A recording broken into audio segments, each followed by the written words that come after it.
Cette semaine, à Église en sortie, on parle de l'histoire des Dominicaines de Trois-Rivières avec l'historienne Lucia Ferretti. On vous présente un reportage sur l'église Sainte-Anicette du diocèse de Valleyfield et on célèbre le 135e anniversaire de la Congrégation des Filles de la Sagesse avec la responsable provinciale, sœur Linda Joseph.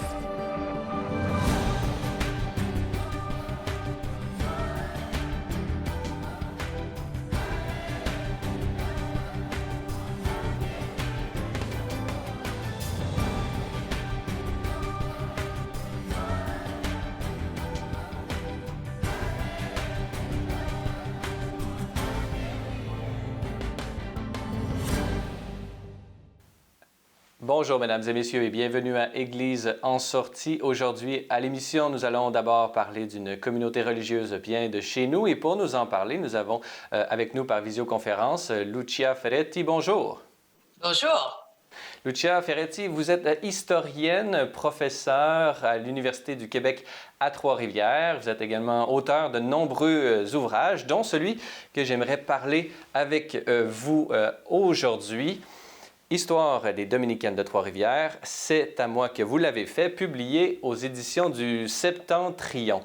Alors, vous êtes historienne et vous occupez beaucoup, vous êtes concentrée à l'histoire religieuse du Québec, mais également de l'histoire politique du Québec, donc vous êtes une spécialiste de la question.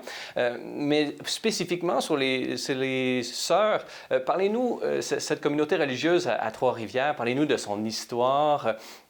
Et pouvez-vous un peu déployer un peu tous les charismes et les implications de cette communauté de la Fondation des Dominicaines de Trois-Rivières, Lucia Ferretti? Ah oui, bien sûr. Les Dominicaines sont arrivées à Trois-Rivières en 1902. D'abord, c'était un détachement des Dominicaines de l'Enfant Jésus, une congrégation de Québec. Mais il a été entendu dès le départ qu'elle formerait dès que possible une congrégation autonome. Il faut dire qu'à l'époque, les évêques aimaient bien avoir une juridiction complète sur les congrégations qui s'établissaient dans leur diocèse. La première œuvre des Dominicaines, ce pourquoi elles ont été appelées dans le diocèse de Trois-Rivières, c'était le service des prêtres et des élèves au séminaire de Trois-Rivières. Donc, leur travail, c'est 3 repas par jour, le ménage des chambres, le blanchissage, le repassage, le reprisage, le grand ménage pendant l'été, les réceptions spéciales. Bref, c'est très physique, c'est du travail d'entretien. Un travail éreintant et un travail pour lequel les sœurs sont payées seulement 3 $ par mois. Ça va durer pendant une vingtaine d'années. Même pour des religieuses, même pour du travail domestique comme ça, c'est une exploitation éhontée parce que pour l'époque, des servantes laïques auraient été payées 3 ou 4 fois plus. Mais le séminaire est pauvre et donc on cherche le travail pratiquement gratuit de religieuses. Et j'imagine également pour ces religieuses qui faisaient ce bénévolat, là, vous l'avez manifesté, ça prenait une spiritualité, des motivations intérieures extrêmement fortes. Alors, pouvez-vous nous parler un peu de la spiritualité des Dominicaines de Trois-Rivières et justement comment vous voyez un peu le déploiement et les fruits qui ont découlé de cette spiritualité des Dominicaines de Trois-Rivières? Ben, la spiritualité de l'époque, on pourrait dire, pour les Dominicaines, c'est d'abord un idéal de servir le Christ, de le servir dans la personne des prêtres, conformément à l'idéologie du temple et à leur travail au séminaire. Aussi, la prière dominicaine, la liturgie dominicaine, c'est une liturgie héritée du Moyen Âge. Elle est très belle. Beaucoup plus que celle qui est en vigueur à la même époque dans des congrégations de femmes qui ont été fondées au 19e siècle. Chez les Dominicaines, dès le départ, il y a du chant grégorien, il y a les psaumes en répond, la liturgie des heures. Donc, c'est finalement une spiritualité, la dévotion au rosaire, évidemment, comme les Dominicains.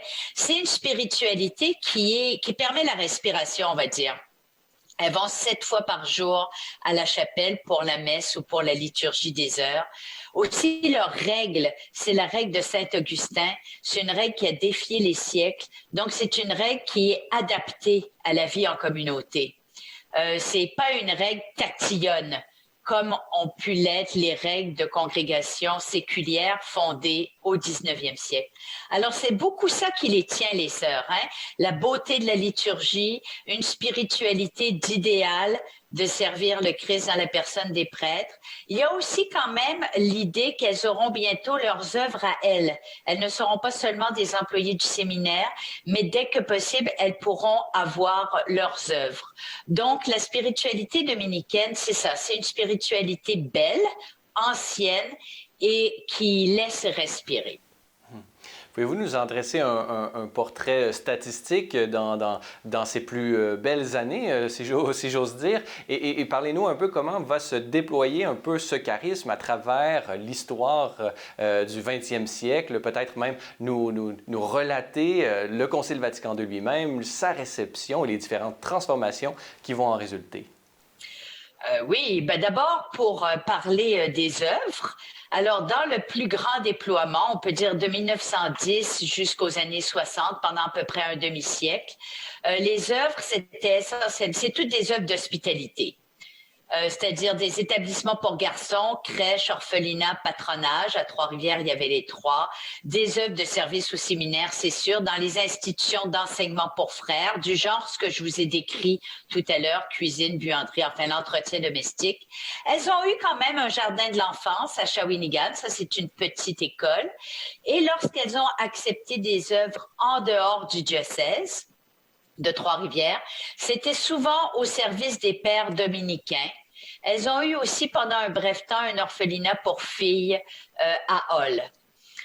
Leurs orphelinats pour garçons, particulièrement celui de Trois-Rivières, il a été considéré à l'époque même comme avant-gardiste. Un avant-gardisme qui était déjà présent avant l'arrivée du Concile, donc qui était déjà préparé à toutes ces nouveautés qui allaient arriver. Parlez-nous, comment est-ce qu'elles vont accueillir vraiment cet événement exceptionnel de l'histoire de l'Église au 20e siècle? Bien, elles étaient préparées au point de vue des œuvres, mais le Concile, c'est la Révolution tranquille aussi en même temps. Donc, la Révolution tranquille a beaucoup déstabilisé les œuvres et les orphelinats ont fermé les uns après les autres. Et par ailleurs, le Concile a déstabilisé toute l'Église. Alors, les dominicaines n'y ont pas échappé, elles non plus.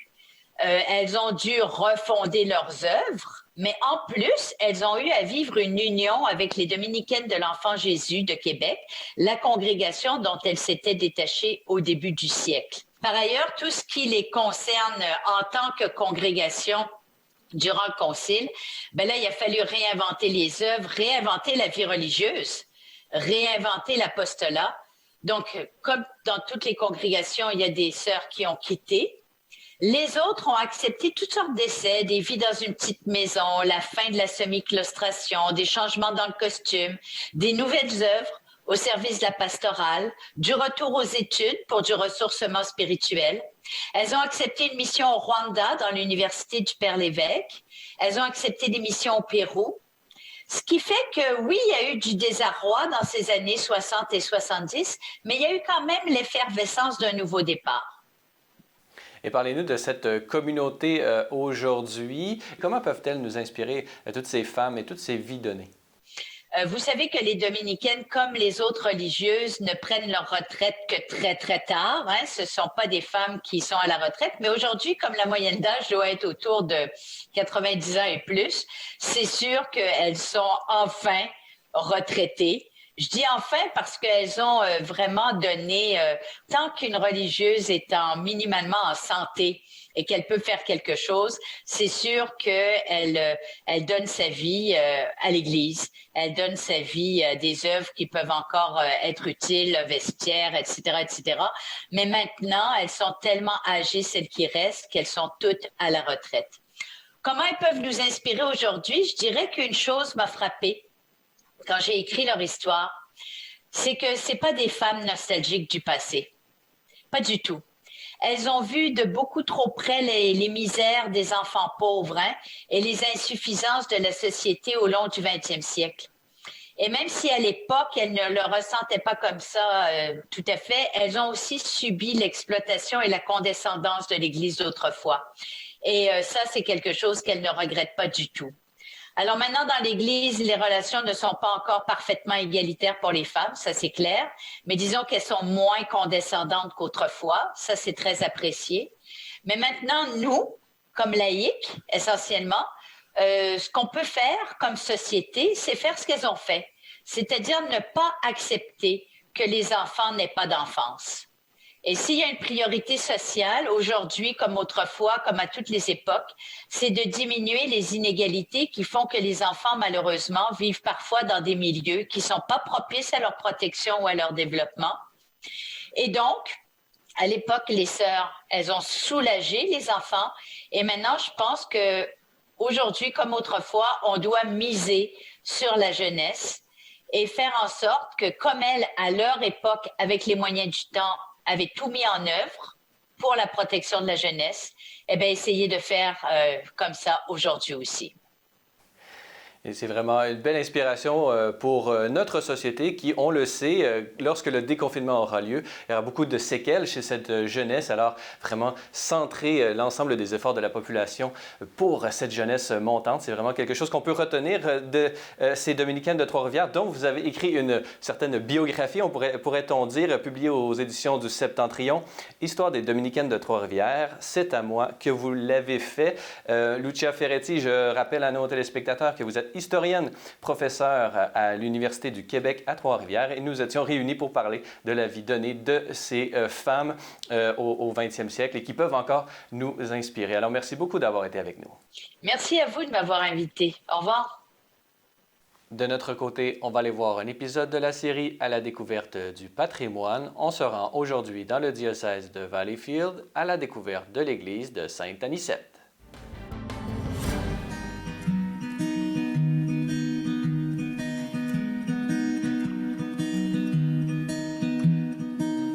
Agathe Casa-Brisebois. Nous sommes actuellement dans l'église de Sainte-Anicette. Avant son érection en 1827, les colons de la paroisse de Sainte-Anicette étaient desservis par des missionnaires. Donc, la première église fut construite à l'emplacement où est le presbytère actuel.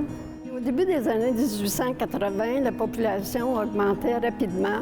Donc, l'église était rendue trop petite pour répondre aux besoins de la population pratiquante.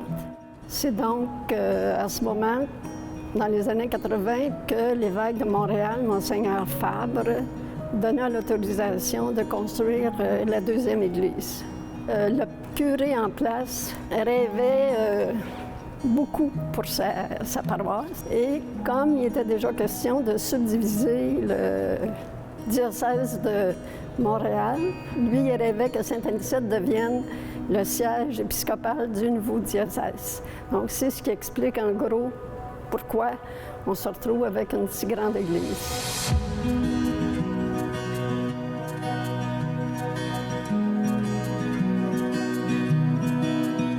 La façade de l'église est recouverte de pierres taillées. On peut remarquer dans le pignon qu'il y a même un genre de damier, de la façon que les pierres sont placées.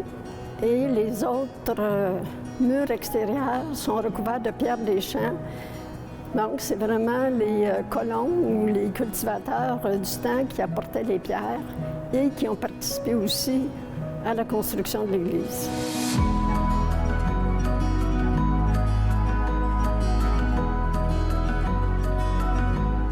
Donc, l'emplacement de l'église tout près de la rive du lac Saint-François et son architecture de type néo-byzantine lui confère un air majestueux que l'on trouve très rarement au Québec. Donc, les Anicettois sont très fiers de leur monument.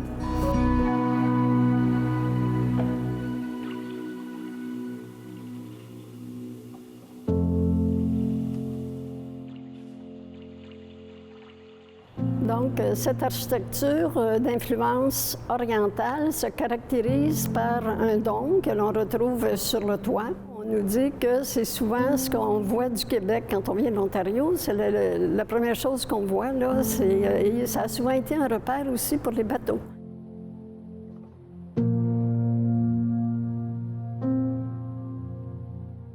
La La décoration intérieure de l'église, qui affiche une sobriété de style néo-byzantin. À l'intérieur, l'absence de relief laisse place aux formes rondes, aux arcs romains et à 8 colonnes qui sont surmontées de chapiteaux sculptés. Au centre de ces 8 colonnes, on retrouve une coupole qui amène une belle luminosité qui est propice au recueillement.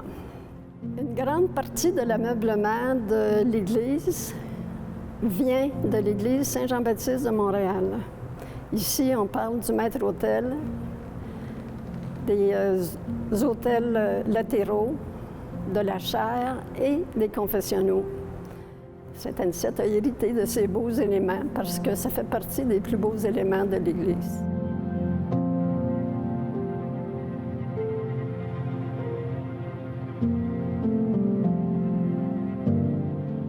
L'Église est principalement décorée de sculptures de plâtre polychrome.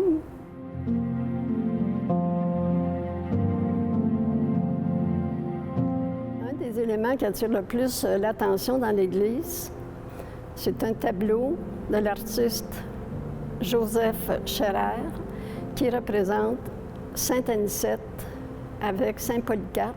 Il semblerait qu'ils sont en train de discuter pour déterminer quelle date Pâques va être fêtée. Nous avons eu en 2014, sur recommandation du Conseil du patrimoine religieux, nous avons obtenu une subvention ainsi qu'une levée de fonds au niveau des paroissiens pour restaurer le tableau. Madame Anita Henry, dans laquelle s'est fait la restauration du tableau, nous a mentionné que c'était le tableau le plus grand qu'elle avait jamais décroché à une hauteur aussi élevée. C'est Madame Isabelle Ordequin qui a réparé les dorures. Donc, pour descendre le tableau, elle a dû communiquer avec des gens du cinéma et il y avait même un ou deux des types qui avaient travaillé au Cirque du Soleil pour descendre ce tableau.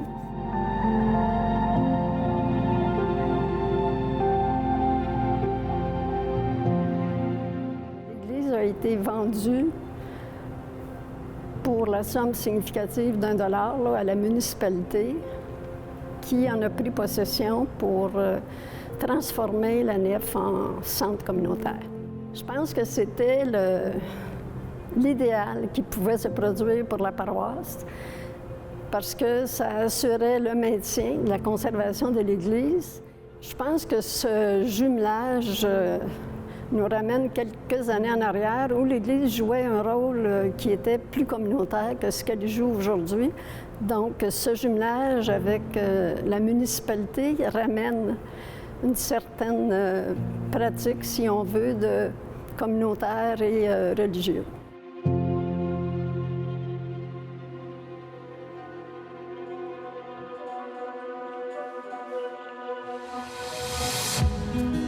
Sainte-Anicette a été une pépinière pour les vocations sacerdotales. Donc, 22 vocations sacerdotales sont issues de Sainte-Anicette et 3 se sont démarquées davantage. Monseigneur Latulippe, Monseigneur Percival Cazat, qui a été 4e évêque de Valleyfield, et le dernier, non le moindre, le cardinal Paul-Émile Léger. Nous avons d'ailleurs un beau cadre qui symbolise le cardinal, qui fait le chapelet en famille là, pour les personnes plus âgées, ça vous dit quelque chose, avec ses parents qui font le chapelet en famille avec lui.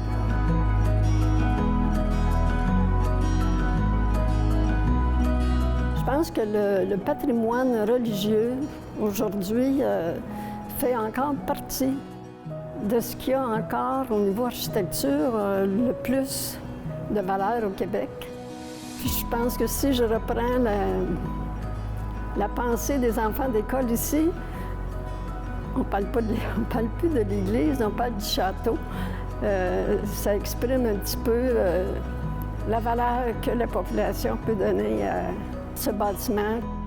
Je pense qu'il est important de se réapproprier et de conserver ces lieux qui est propice au recueillement, qui est propice à toute rencontre communautaire. Je pense qu'il est très important de le conserver.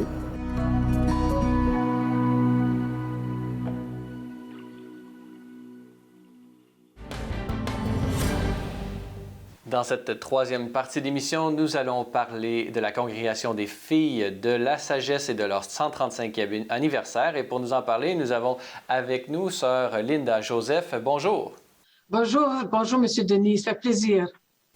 Sœur Linda Joseph, vous êtes membre et responsable provinciale de la Communauté des filles de la sagesse du Canada.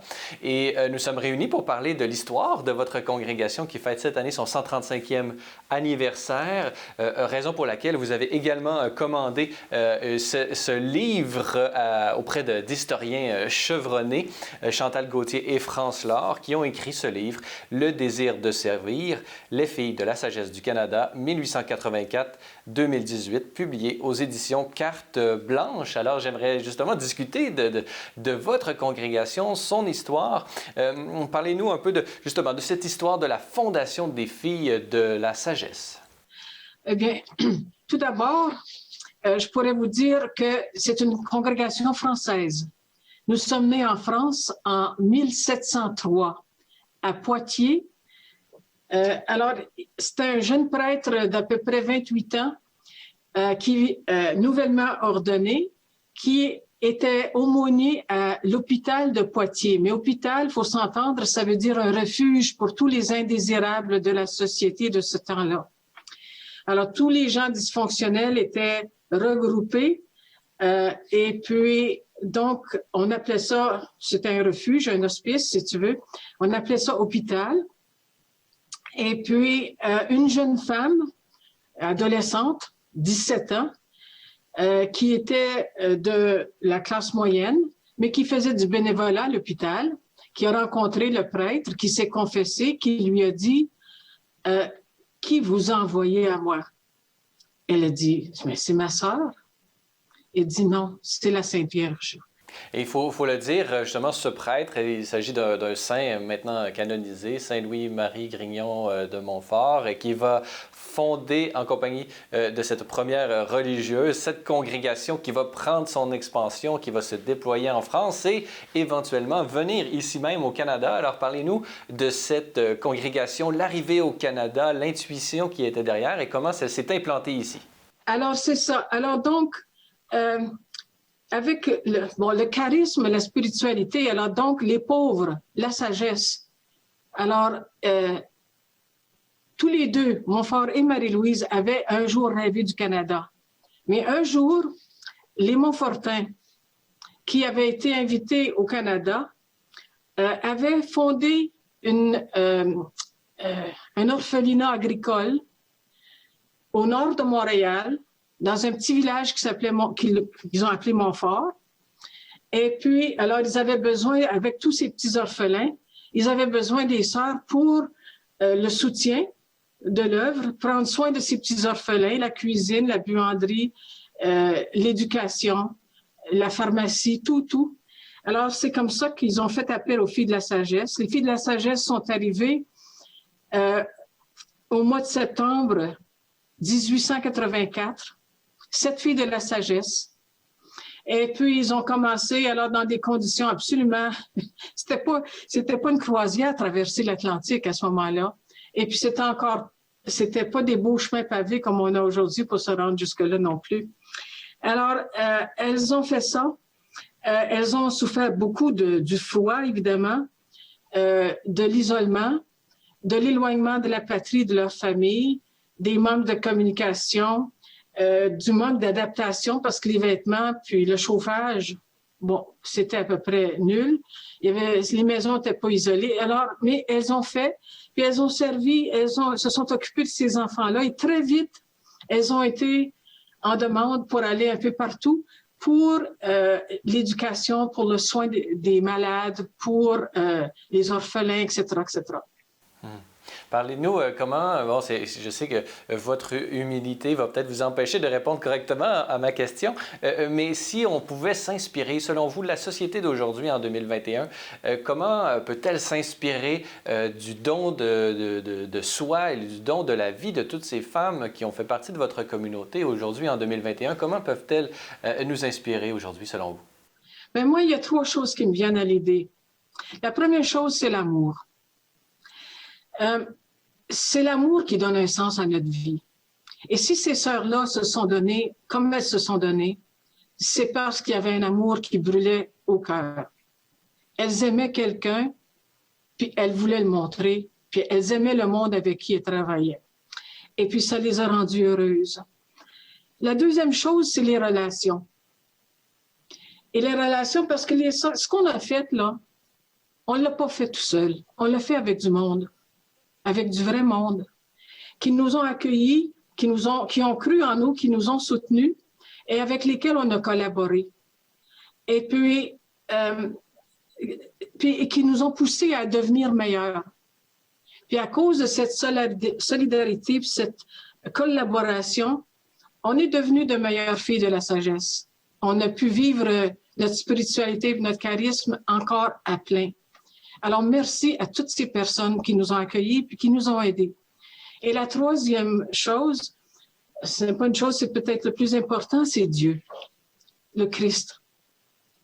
L'éternelle jeunesse de Dieu dans le Christ, dans son esprit.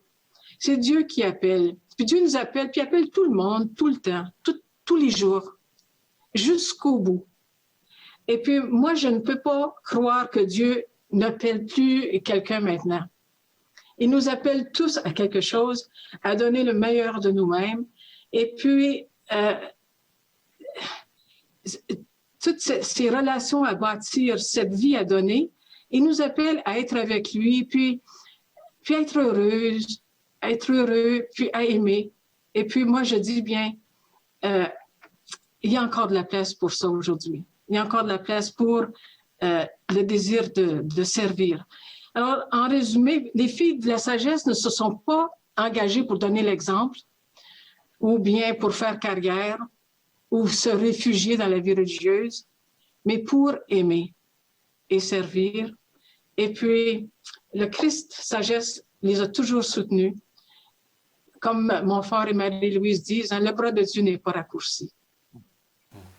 Et évidemment, nous invitons nos téléspectateurs à se rendre également sur le site web de votre congrégation, les Filles de la Sagesse, pour en apprendre davantage sur votre congrégation à l'adresse qui apparaît en ce moment même au bas de l'écran. Sœur Linda Joseph, je rappelle à nos téléspectateurs que vous êtes responsable provinciale de la communauté des Filles de la Sagesse au Canada. Et nous étions réunis pour parler et pour souligner ce 135e anniversaire de votre congrégation. Alors, merci beaucoup d'avoir été avec nous. Merci beaucoup. Bonne chance. Voilà, c'est tout pour aujourd'hui. N'hésitez pas, si vous avez des questions ou commentaires, vous pouvez m'écrire à l'adresse qui apparaît au bas de l'écran. Revenez-nous la semaine prochaine pour un autre épisode d'Église en sortie.